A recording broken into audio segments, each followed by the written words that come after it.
वालेकुम स्टूडेंट्स, कैसे हैं आप लोग। उम्मीद है कि आपको पिछली वीडियोस अच्छे से समझ आ रही होंगी मेरी। आज हम देखते हैं कि हमारा नेक्स्ट टॉपिक क्या है।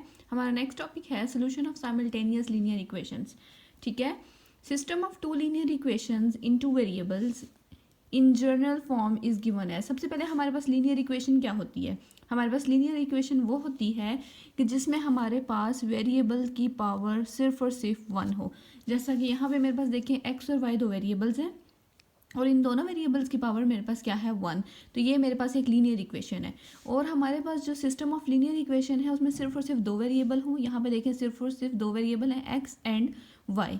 तो इस फॉर्म में जो भी हमारे पास इक्वेशन होगी हम उसको कहेंगे कि ये हमारे पास साइमल्टेनियस लीनियर इक्वेशन है। ठीक है, we discuss here the following methods of solution. हम देखते हैं कि इस तरह इसको हम सॉल्व किस तरह से कर सकते हैं। मैट्रिक्स इन्वर्जन मेथड और क्रैमर्स रूल। हमारे पास ये दो मेथड्स हैं साइमल्टेनियस लीनियर इक्वेशंस को सॉल्व करने के लिए। ठीक है, अब हम देखते हैं कि एक्सरसाइज 1.6 में हमारे पास क्या है। क्वेश्चन नंबर 1 है use matrices if possible to solve the following system of linear equations. ठीक है, हमने इन लीनियर इक्वेशंस को सॉल्व करना है किस तरह से, मैट्रिक्स इन्वर्जन मेथड से और क्रैमर्स रूल से। ठीक है, दोनों मेथड्स के साथ हमने इन इक्वेशंस को सॉल्व करना है। सबसे पहले हम क्वेश्चन 1 देख लेते हैं।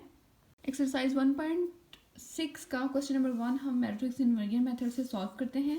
2x minus 2y is equal to 4 and 3x plus 2y is equal to 6। सबसे पहले मैंने क्या करना है, जो इक्वेशन के लेफ्ट हैंड साइड पे मेरे पास जितने भी कॉन्स्टेंट्स हैं सबसे पहले मैंने उनको एक मैट्रिक्स में लिख लेना है।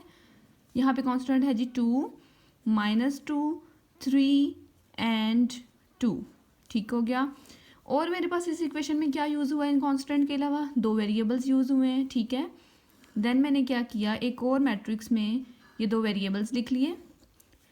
फिर मेरे पास क्या है जी, इक्वल साइन। और इस साइड पे इक्वेशन के राइट साइड पे मेरे पास है जी 4 एंड 6 और इसको भी मैंने एक मैट्रिक्स फॉर्म में लिख लिया। अब नेक्स्ट स्टेप मेरे पास क्या है, इस मैट्रिक्स को मैं ए का नाम दे देती हूँ, डेट इज़ कैपिटल ए। इस मैट्रिक्स को मैं कैपिटल एक्स का नाम दे देती हूँ एंड इक्वल टू इस मैट्रिक्स को मैं कैपिटल बी का नाम दे देती हूँ। हमने इस इक्वेशन में करना क्या है, हमने वैल्यूज़ फाइंड करनी है एक्स एंड वाई की। अच्छा जी, अब मेरे पास ये इक्वेशन बन गई A X is equal to B. अब बेसिकली मैंने यहाँ पे वैल्यू किसकी फाइंड करनी है, कैपिटल एक्स की, क्योंकि अगर मेरे पास कैपिटल एक्स आ जाएगा तो वो मेरे पास आ जाएगा स्मॉल एक्स और स्मॉल वाई की वैल्यूज़। ठीक है, कैपिटल एक्स की वैल्यू फाइंड करनी है तो क्या करेंगे, इक्वेशन के इस साइड पे ए हो रहा है मल्टीप्लाई, जब वो इक्वेशन के इस साइड पे आ जाएगा राइट साइड पे तो वो डिवाइड हो जाएगा। तो ये मेरे पास बन जाएगा जी ए इनवर्स इनटू बी। जब भी आपके पास कोई चीज़ डिवाइज़र में लिखी गई है आप उसको ए इनवर्स लिख सकते हैं। ठीक है, अब मुझे फाइंड क्या करना है, सबसे पहले मुझे ए इनवर्स फाइंड करना है, यानी कि इस मैट्रिक्स का इनवर्स फाइंड करना है। देन मुझे उसको मैट्रिक्स बी के साथ मल्टीप्लाई करना है। तो देखते हैं कि मेरे पास ए इनवर्स क्या होगा। ए इनवर्स मेरे पास होगा जी adjoint A over determinant of A. जिस किसी को भी एडजॉइंट ए और डिटर्मिनेंट ऑफ ए की समझ नहीं है वो मेरी पिछली वीडियो में जाके देख सकता है कि एडजॉइंट ए और डिटर्मिनेंट ऑफ ए को हमने किस तरह से फाइंड करना है। अच्छा जी, अब हमारे पास एडजॉइंट ए की वैल्यू आ गई 2, 2 -3 2 एंड डिटर्मिनेंट ऑफ ए की वैल्यू आ गई 10। अब हम इस फॉर्मूले में वैल्यू पुट कर लेते हैं। ठीक है, 2, 2 -3 एंड 2 डिवाइडेड बाय 10। अब इस 10 को मैंने इस मैट्रिक्स की हर एक एंट्री के साथ डिवाइड कर लेना है। ठीक है, तो मेरे पास क्या आ गया, 2 1 2 2 5 10। इसी तरह बाकी सबके लिए भी होगा। तो मेरे पास आ गया जी 1 divided by 5, 1 divided by 5 and -3 divided by 10 और लास्ट वन है जी 1 डिवाइडेड बाय 5। तो मेरे पास ये वैल्यू किसकी आ गई, ए इनवर्स की आ गई। ठीक है जी, तो अब मेरे पास ए इनवर्स की वैल्यू क्या आ गई, 1/5, 1/5 -3/10 एंड 1/5। ठीक है, अब मेरे पास फॉर्मूला क्या था कि x इज इक्वल है A inverse multiply B. A inverse का मैट्रिक्स लिखा, देन बी लिखा, बी मैट्रिक्स में मेरे पास क्या था 4 एंड 6। मैंने क्या किया, फर्स्ट रो को फर्स्ट कॉलम के साथ मल्टीप्लाई किया, that is 1/5 multiply 4 plus 1/5 multiply 6। ठीक है, देन मेरे पास सेकेंड रो आ गई 3/10 मल्टीप्लाई 4 प्लस 1/5 मल्टीप्लाई 6। अब मैंने इसको सॉल्व किया तो मेरे पास आ गया 4 1 4/5 plus 6 1 6/5, then plus minus minus and 4 3 12/10 plus 6 1 6/5। अब इसको हम सॉल्व कर लेते हैं। इन दोनों का एलसीएम क्योंकि नीचे सेम है तो मेरे पास एलसीएम में आ गया 5। 5 का टेबल 5 पे 1 टाइम गया एंड 1 4 ज़ार 4, देन प्लस 5 का टेबल अगेन 5 पे 1 टाइम गया एंड 1 6 ज़ार 6, तो मेरे पास आ गया जी 4 + 6 इज़ 10 डिवाइडेड बाई 5, सो 5 1 ज़ार 5, 5 2 ज़ार 10 इज इक्वल टू 2। तो इस वैल्यू का मेरे पास आंसर क्या आ गया जी 2। ठीक है, अब नेक्स्ट क्या है, -12/10 + 6/5, इसको सॉल्व कर लेते हैं। अब मेरे पास एलसीएम में वो चीज़ आएगी कि जिसका टेबल मेरे पास दोनों के ऊपर जाए, 5 का टेबल 10 के ऊपर भी जाता है और मेरे पास 10 का टेबल अपने ऊपर खुद भी जाता है, और इसको आप इस तरह से भी सॉल्व कर सकते हैं। ठीक है, दोनों वैल्यूज़ लिखी जो भी है आपके पास एलसीएम में, एंड देन टेबल लेकर गए और जो भी आपके पास वैल्यू आएगी, तो हमारे पास एलसीएम आएगा जी 10, एंड 10 का टेबल 10 पे 1 टाइम गया एंड 1 को 12 से मल्टीप्लाई किया तो -12, देन प्लस साइन, एंड 5 का टेबल 10 पे 2 टाइम जाता है एंड 2 6 ज़ार 12, तो plus minus 0/10 is equal to 0। ठीक है, दूसरी वैल्यू मेरे पास क्या आ गई 0, और मेरे पास कैपिटल एक्स क्या था, मेरे पास कैपिटल एक्स था जी एक्स एंड वाई, तो मेरे पास x इज इक्वल आ गया जी 2 के एंड y मेरे पास किसके इक्वल आ गया है 0 के। तो इस तरह से मेरे पास x और y की वैल्यूज़ फाइंड हो गई by matrix inversion method. Okay, अब बाकी सारे जो क्वेश्चन हैं 2 3 4 5 6 7 एंड 8 ये भी बिल्कुल इसी तरह से होंगे जैसे कि अभी मैंने सॉल्व किया। आपने सारे क्वेश्चन सॉल्व करने हैं और मुझे कमेंट्स में बताना है कि आपसे ये क्वेश्चन सॉल्व हुए हैं या नहीं। ठीक है, अब हम क्रैमर रूल देख लेते हैं। ठीक है, क्रैमर रूल से यही क्वेश्चन दोबारा से सॉल्व करते हैं और देखते हैं कि किस तरह से होगा। ओके जी, अब हम एक्सरसाइज 1.6 का क्वेश्चन नंबर 1 सॉल्व करते हैं बाय क्रैमर रूल। सबसे पहले हमने उसी तरह से ही मैट्रिक्स ए लेना है, यानी कि जो इक्वेशन के लेफ्ट हैंड साइड पे मेरे पास जितने भी कांस्टेंट्स हैं वो लिख लेने हैं 2 -2 3 एंड 2। अब मेरा जो नेक्स्ट स्टेप है, और इसी तरह से मैंने मैट्रिक्स बी ले लेना है जो कि मेरे पास आएगा 4 6। अब नेक्स्ट स्टेप में मेरे पास क्या है, मैंने ए एक्स फाइंड करना है। ठीक है, यानी कि ए के सबस्क्रिप्ट में मेरे पास एक्स है, किस तरह से होगा, आपने फर्स्ट कॉलम की जगह पे मैट्रिक्स बी लिख देना है और सेकंड कॉलम आपका बिल्कुल वैसे ही रहेगा, तो ये आपके पास वैल्यू आ जाएगी ए एक्स की। ठीक हो गया। अच्छा जी, अब हम ए वाई किस तरह से फाइंड करेंगे। ए वाई में मैंने क्या करना है कि मेरे पास फर्स्ट मैट्रिक्स सेम रहेगा और मैंने सेकंड मैट्रिक्स की जगह पे मैट्रिक्स बी की वैल्यू पुट कर देनी है, तो मेरे पास ए वाई निकल आएगा। ठीक है, अब नेक्स्ट हमने डिटर्मिनेंट ऑफ ए की वैल्यू फाइंड करनी है जो कि मेरे पास क्या है 10। ठीक है, अब फॉर्मूला देख लेते हैं, x इज इक्वल टू होगा A X determinant over A determinant. ठीक है, यानी कि x की वैल्यू फाइंड करनी है आपने, तो ए एक्स जो भी मैंने मैट्रिक्स निकाला है उसका determinant divided by determinant of A, इन दोनों को डिवाइड करेंगे तो आपके पास x की वैल्यू आ जाएगी। ए एक्स का डिटर्मिनेंट निकालें तो हमारे पास क्या आ जाएगा जी 4 -2 6 एंड 2। इसके डिटर्मिनेंट की वैल्यू क्या आएगी 4 2 ज़ार 8 -6 2 ज़ार 12 और साथ में 2 के माइनस भी है, देन 8 माइनस माइनस प्लस 12, तो मेरे पास क्या आ गया 12 + 8 इज 20। ठीक है, ए एक्स के डिटर्मिनेंट की वैल्यू क्या आ गई 20, डिटर्मिनेंट ऑफ ए क्या है मेरे पास 10, तो 20/10, 10 1 ज़ार 10 10 2 ज़ार 20, तो एक्स की वैल्यू मेरे पास क्या आ गई 2। इसी तरह से मुझे y की वैल्यू भी फाइंड करनी है, y इज इक्वल टू होगा A Y determinant over A determinant. इसी तरह से अब हम ए वाई के डिटर्मिनेंट की वैल्यू निकाल लेते हैं, वो मेरे पास क्या होगी 2 4 3 6, दैट इज 6 2 ज़ार 12 माइनस 4 3 ज़ार 12 एंड 12 माइनस 12 इज 0। तो ए वाई की डिटर्मिनेंट की वैल्यू आ गई 0 divided by determinant of A की वैल्यू है जी मेरे पास 10, 0/10 इज इक्वल टू 0, तो मेरे पास वाई की वैल्यू आ गई जी 0। और मुझे उम्मीद है कि आप लोगों को क्रैमर रूल अच्छे से समझ आ गया होगा। अब हमारे पास नेक्स्ट 2 3 4 5 6 ये जितने भी क्वेश्चन हैं ये सारे स्टेटमेंट वाले क्वेश्चन हैं, लेकिन इन सब को भी हमने सॉल्व करना है मैट्रिक्स इन्वर्जन मेथड से भी और हम क्रैमर रूल से भी इसको सॉल्व करेंगे। ठीक है, तो मैं आपको इन सब क्वेश्चन का लेआउट बता देती हूँ, इनकी इक्वेशंस बना देती हूँ, लेकिन ऊपर मेथड सेम है तो आपने आगे इसको खुद प्रोसीड करना है। ठीक है, और मैट्रिक्स इन्वर्जन क्रैमर रूल से आपने इसको सॉल्व करना है। मुझे कमेंट्स में लाजमी बताना है कि क्या आपसे क्वेश्चन सॉल्व हुए या नहीं। तो हम क्वेश्चन नंबर 2 को देख लेते हैं। हमारे पास क्वेश्चन नंबर 2 है, the length of a rectangle is 4 times it's width. Length of a rectangle सबसे पहले हम देख लेते हैं कि हमारे पास क्या होगी। हम लेट कर लेते हैं कि हमारे पास length of rectangle is equal है x के, width of rectangle is equal to y। ठीक है, अब हम देख लेते हैं हमें क्वेश्चन में गिवन क्या है। Length of a rectangle is 4 times it's width, कि आपके पास जो रेक्टेंगल की लेंथ है, यानी कि हमारे पास इस सूरत में जो x है वो इक्वल किसके है, 4 टाइम्स इट्स विड्थ, यानी कि 4y के। ठीक हो गया। नेक्स्ट देख लेते हैं क्या है। The parameter of the rectangle is 150 cm। सबसे पहले तो रेक्टेंगल का पैरामीटर क्या होता है, पैरामीटर ऑफ रेक्टेंगल हमारे पास होता है 2 मल्टीप्लाई लेंथ प्लस विड्थ के। ठीक है, तो वो कह रहे हैं कि parameter of the rectangle is 150 cm, यानी कि 2 मल्टीप्लाई लेंथ क्या है मेरे पास x और विड्थ क्या है जी y। सो x plus 2 multiply x plus y parameter हो गया, और पैरामीटर कितना है मेरे पास 150 के। अब देख लेते हैं कि मेरे पास इक्वेशंस क्या बनेंगी। इस इक्वेशन को मैंने सिंप्लीफाई किया तो 4y राइट हैंड साइड पे है, जब ये लेफ्ट हैंड साइड पे जाएगा तो मेरे पास बन जाएगा x माइनस 4y, और इक्वेशन के राइट साइड पे 0 आ जाएगा। देन इसको सॉल्व करते हैं, 2x plus 2y is equal to 150।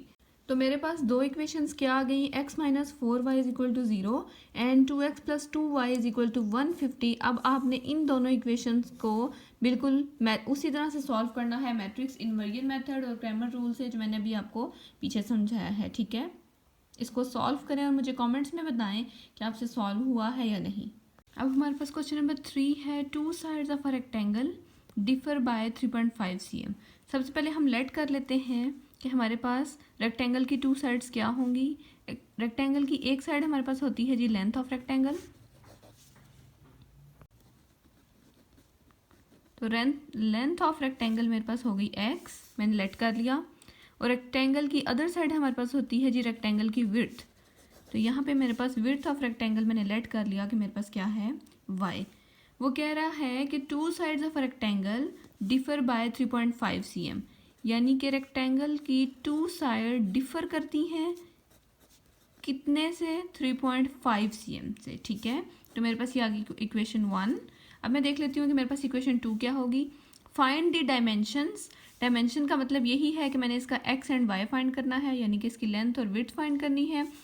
लेकिन अदर कंडीशन क्या है, if it's parameter is 67 cm। अब मेरे पास पैरामीटर ऑफ रेक्टेंगल क्या होता है, 2 मल्टीप्लाई लेंथ प्लस विड्थ, तो 2 मल्टीप्लाई एक्स प्लस वाई, तो पैरामीटर किसके इक्वल है जी 67 के। 2 को मल्टीप्लाई कर दिया x से प्लस 2 को मल्टीप्लाई कर दिया y से, तो इज इक्वल आ गया 67, और ये मेरे पास आ गई इक्वेशन नंबर 2। अब आपने इन दोनों इक्वेशंस को क्रैमर रूल से और मैट्रिक्स इन्वर्जन मेथड से सॉल्व करना है एंड x और y की वैल्यू फाइंड करनी है। ठीक है, अब हमारे पास क्वेश्चन नंबर 4 क्या है। Third angle of an isosceles triangle is 16 degree less than the sum of the 2 equal angles, find 3 angles of the triangle. Isosceles triangle क्या होती है हमारे पास, जिसकी तीनों साइड्स इक्वल होती हैं। वो कह रहे हैं कि third angle of an isosceles triangle is 16 degree. हमारे पास दो एंगल्स जो हैं वो x और x हमने ले लिए, और थर्ड एंगल हमने ले लिया कि हमारे पास क्या है y। ठीक है, अब देखते हैं जी कंडीशन क्या है। Third angle of an isosceles triangle, एक आइसोसेलेस ट्राइंगल का जो थर्ड एंगल है हमारे पास, जो कि यहाँ पे हमने y लिया है, वो 16 है, और लेस देन किससे है, सम ऑफ अदर 2 इक्वल एंगल्स। ठीक है, यानी कि जो अदर 2 एंगल्स है आपके पास वो इक्वल है, इसलिए मैंने ये दोनों x और x लिए। अब हमारे पास सबसे पहले तो है जी sum of 2 equal angles. 2 equal angles मेरे पास x हैं, तो मैंने x प्लस x लिख लिया, यानी कि इनका सम कर लिया। और जो थर्ड एंगल है वो मेरे पास लेस है, ठीक है, सम ऑफ दिस से, तो मैंने क्या किया, x प्लस x में से y को क्या कर दिया माइनस, क्योंकि थर्ड एंगल मेरे पास लेस है सम ऑफ अदर 2 एंगल से, और ये इक्वल किसके आ रहा है 16 के। तो फर्स्ट इक्वेशन क्या बन गई, x plus x is 2x minus y is equal to 16, तो ये मेरे पास आ गई इक्वेशन नंबर 1। अब नेक्स्ट क्या है जी, उसने हमारे पास और कोई कंडीशन हमें नहीं दी। नेक्स्ट उसने यही कह दिया कि find 3 angles of the triangle. ठीक है, यानी कि मुझे अब एक्स और वाई फाइंड करने हैं।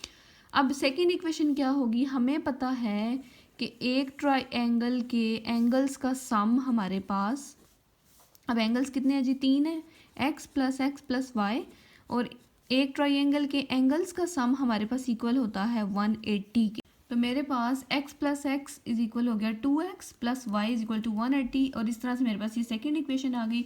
अब मेरे पास दोनों इक्वेशंस आ गई हैं। इन दोनों इक्वेशन को आपने मैट्रिक्स इन्वर्जन और क्रैमर रूल से सॉल्व करना है और मुझे बताना है कि आपके पास x और y की वैल्यूज़ क्या आई हैं। यानी तो स्टूडेंट्स अब हमारे पास क्वेश्चन नंबर 5 है, one acute angle of a right triangle is 12 degree more than the twice the other acute angle, find the acute angles of the right triangle.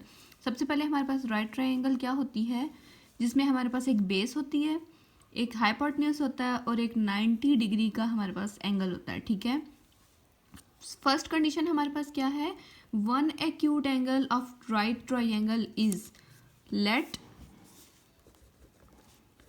One acute angle is equal है x के, और मैं late कर लेती हूँ कि other acute angle मेरे पास equal है वाई के। ठीक है, so one acute angle of a right triangle is, that is x is क्या है, 12 more than 12 more यानी कि plus 12 more than twice the other acute angle, यानी कि अदर एक्यूट एंगल का आप ट्वाइस करें तो वो 12 मोर होगा और ये इक्वल होगा वन एक्यूट एंगल के। तो मेरे पास ये आ गई equation 1, that is x is equal to 12 plus 2y। इसको मैं सिंप्लीफाई कर लेती हूँ, वेरिएबल को इस तरफ ले आती हूँ, 2y इक्वेशन के राइट साइड पे प्लस हो रहा है, जब ये लेफ्ट साइड पे आएगा तो मेरे पास हो जाएगा negative. So x minus 2y is equal to 12, ये आ गई मेरे पास इक्वेशन नंबर 1। अब उसने हमें और कोई कंडीशन नहीं दी, लेकिन हमें पता है कि हमारे पास ट्राइंगल के एंगल्स का सम इज इक्वल होता है 180 डिग्री के। ठीक है, अब मेरे पास एंगल्स यहाँ पे कितने हैं, एक है एंगल x, एक है एंगल y, ठीक है, और थर्ड एंगल है मेरे पास 90। ठीक है, सो x प्लस वाई 90 इक्वेशन के लेफ्ट साइड पे हो रहा है प्लस, और जब इस साइड पे आएगा तो ये हो जाएगा negative. So x plus y is equal हो जाएगा मेरे पास 90 के, और इस तरह से मेरे पास आ गई इक्वेशन नंबर 2। अब आप इन दोनों इक्वेशन को सॉल्व करें by matrix inversion method and Cramer rule से, और मुझे बताएं कि आपके पास x एंड y की वैल्यूज़ क्या आई हैं। ओके स्टूडेंट्स, अब हमारा क्वेश्चन नंबर 6 है, two cars that are 600 kilometre apart are moving towards each other. ठीक है, हमारे पास दो कार्स हैं जो कि मूव कर रही हैं 600 किलोमीटर के डिस्टेंस से, their speeds differ by 6 kilometre per hour, और उनकी जो स्पीड है वो डिफ़र कर रही है 6 किलोमीटर पर आवर से, and the cars are 123 kilometre apart after 1/2 hours. ठीक है, हमारे पास 9/2 आवर्स के बाद वो कार्स कितना डिस्टेंस कवर कर रही हैं, 123 किलोमीटर। हमने उन कार की स्पीड फाइंड करनी है। ठीक है, तो लेट कर लेते हैं, let speed of first car is equal to x and speed of second car is equal to y। अच्छा जी, अब कार्स की स्पीड हमारे पास डिफर किस तरह से कर रही है, 6 किलोमीटर पर आवर से, तो speed of first car minus speed of second car is equal to 6, ये हमारे पास हो गई इक्वेशन नंबर 1। अब दोनों कार्स ने डिस्टेंस कितना कवर किया है जी, 600 किलोमीटर, तो टोटल डिस्टेंस कितना आ गया 600 किलोमीटर, और हमारे पास 4/2 का मतलब है 4.5 आवर्स। ठीक है, यानी कि 4.5 आवर्स के बाद हमारे पास डिस्टेंस कितना आया, 123 किलोमीटर। अब टोटल डिस्टेंस कवर कितना हुआ जी, फिर टोटल था जी 600 और 4.5 आवर्स के बाद हो गया 123, तो डिस्टेंस कितना कवर किया उन्होंने, 600 माइनस 123 इज इक्वल टू 477। तो इस तरह से हमारे पास डिस्टेंस कवर्ड कितना आ गया, 477। अब टाइम क्या दिया गया है, 4/2, इसको ज़रा कन्वर्ट कर लेते हैं, 4 2 ज़ार 8, 8 + 1 9 डिवाइडेड बाय 2, तो ये हमारे पास आ गया टाइम। अब टोटल स्पीड, हमारे पास फॉर्मूला होता है स्पीड का, total speed is equal to distance covered divided by time. Distance covered कितना है हमारे पास 477, और टाइम कितना है 9/2, तो ये इज इक्वल हो गया 477 डिवाइड 9 डिवाइडेड बाय 2। अब 477 जब हम डिवाइड को मल्टीप्लाई में चेंज करेंगे तो डिनोमिनेटर ऊपर चला जाएगा, न्यूमरेटर नीचे आ जाएगा। 9 1 ज़ार 9, 9 53 ज़ार 477, एंड 53 मल्टीप्लाई टू हमारे पास होता है 106, ठीक है। अब क्वेश्चन ये है कि टोटल स्पीड क्या होगी। स्पीड ऑफ फर्स्ट कार हमारे पास थी x और स्पीड ऑफ सेकंड कार हमारे पास थी y, तो इन दोनों की टोटल स्पीड क्या हो जाएगी, x plus y is equal to किसके आ गया 106, और ये मेरे पास हो गई इक्वेशन नंबर 2। अब आपने इन दोनों इक्वेशंस को सॉल्व करना है by matrix inversion method and Cramer rule, और इस तरह से हमारी एक्सरसाइज 1.6 कंप्लीट होती है और इसके साथ साथ हमारा यूनिट 1 भी कंप्लीट होता है। एक और टिप आप लोगों को देती चलूँ कि रिव्यू एक्सरसाइज को मत छोड़ा करें, ये इंपॉर्टेंट होती है, इसमें से पेपर में लाजमी आता है इसके MCQs, और जो इसके यहाँ पे लास्ट पे आपको क्वेश्चन दिए गए होते हैं लाजमी सॉल्व किया करें। Thank you so much for watching. अल्लाह हाफिज़।